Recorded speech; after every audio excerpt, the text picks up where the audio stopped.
ഇന്ന് വിശുദ്ധ സഭ, മലങ്കര സഭ പിന്നെ കാതോലിക്ക ദിനം ആഘോഷിക്കുകയാണ്. മാർത്തോമാ ശ്ലീഹായാൽ സ്ഥാപിതമായ മലങ്കര സഭ, അതിന് ജന്മാവകാശമായിരിക്കുന്നതാണ് അതിൻ്റെ സ്വാതന്ത്ര്യം. ആ ജന്മാവകാശമായിരിക്കുന്ന സ്വാതന്ത്ര്യത്തെ ആഗോളമായി അംഗീകരിക്കപ്പെട്ട ദിവസമാണ് കാതോലിക്ക ദിനം എന്ന് പറയുന്നത്.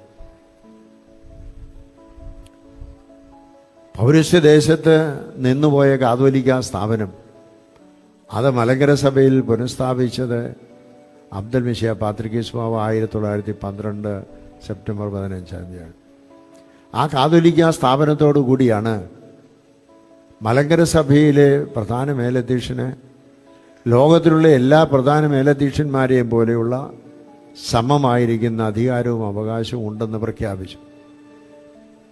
ഇത് മാർത്തോമാ ശ്ലീഹായിൽ നമുക്ക് കിട്ടുന്നതായ സ്വാതന്ത്ര്യമാണ്. ആ സ്വാതന്ത്ര്യത്തിൻ്റെ പ്രഖ്യാപനമാണ്. പക്ഷേ ആ സ്വാതന്ത്ര്യം നമുക്ക് ഒരിക്കലും നഷ്ടപ്പെട്ടിരുന്നില്ല. 19-ാം നൂറ്റാണ്ട് വരെ ആ സ്വാതന്ത്ര്യം നമ്മൾ അനുഭവിച്ചിരുന്നതാണ്. എന്നാൽ 19-ാം നൂറ്റാണ്ടിലാണ് മലങ്കര സഭയുടെ സ്വാതന്ത്ര്യം നിഷേധിക്കപ്പെട്ടത്.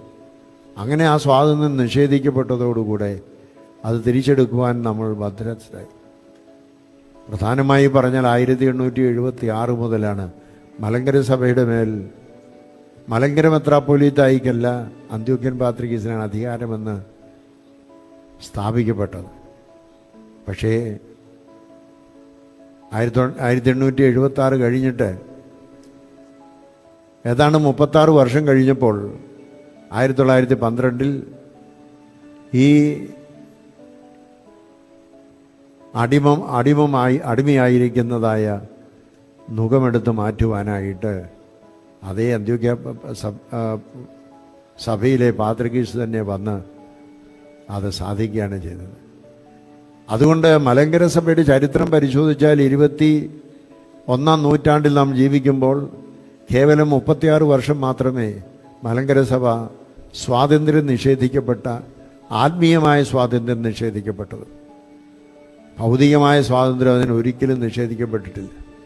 കാരണം 1889 റോയൽ കോർട്ട് വിധിയോടുകൂടെ പറഞ്ഞിട്ടുണ്ട്, മലങ്കര സഭയിലെ എല്ലാ അധികാരങ്ങളും, ഭൗതികമായ അധികാരങ്ങൾ മുഴുവനും മലങ്കര മെത്രാപ്പോലീത്തായിൽ നിക്ഷിപ്തമായ നാട്ടുമെത്രാനിൽ നിക്ഷിപ്തമാണ്.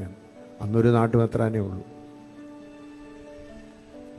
അപ്പോൾ അതുകൊണ്ട് മലങ്കര സഭയുടെ ജനനം മുതൽ ഇന്നുവരെയും മലങ്കര സഭ ഭൗതിക സ്വാതന്ത്ര്യത്തിന് ഒരു വിലങ്ങുതടിയും ആർക്കും വയ്ക്കുവാൻ കഴിഞ്ഞിട്ടില്ല.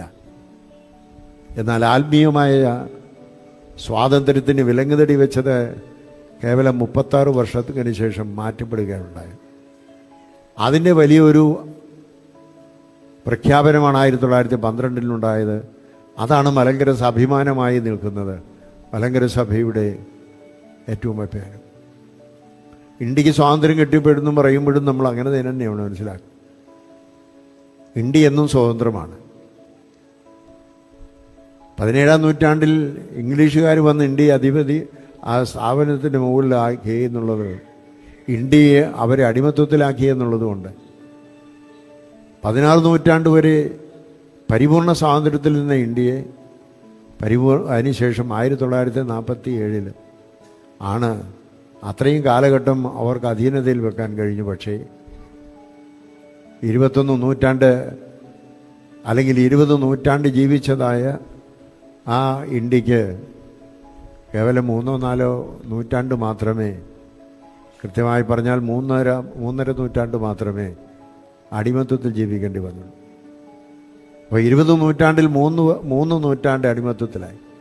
മലങ്കര സഭ അതിൻ്റെ ആത്മീയമായ സ്വാതന്ത്ര്യം മാത്രം, ഭൗതിക സ്വാതന്ത്ര്യം ഒരിക്കലും നിഷേധിക്കപ്പെട്ടില്ല. ആത്മീയമായ സ്വാതന്ത്ര്യം നിഷേധിക്കപ്പെട്ട 36 വർഷം.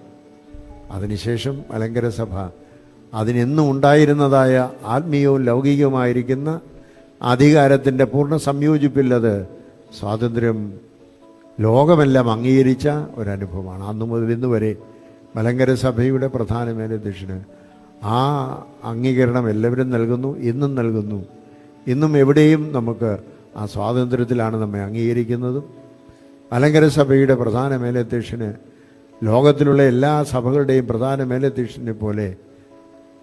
പരിശുദ്ധ കാതോലിക്ക ബാവ എന്ന് പേര് വിളിക്കപ്പെടുവാൻ അർഹതയുള്ളൂ. വേറെ ആർക്കും അതിന് അർഹതയില്ല. അതാണ് സഭയുടെ സ്വാതന്ത്ര്യത്തിൻ്റെ പ്രതീകം, സ്വാതന്ത്ര്യത്തിൻ്റെ മകുടമെന്ന് പറയുന്നത്.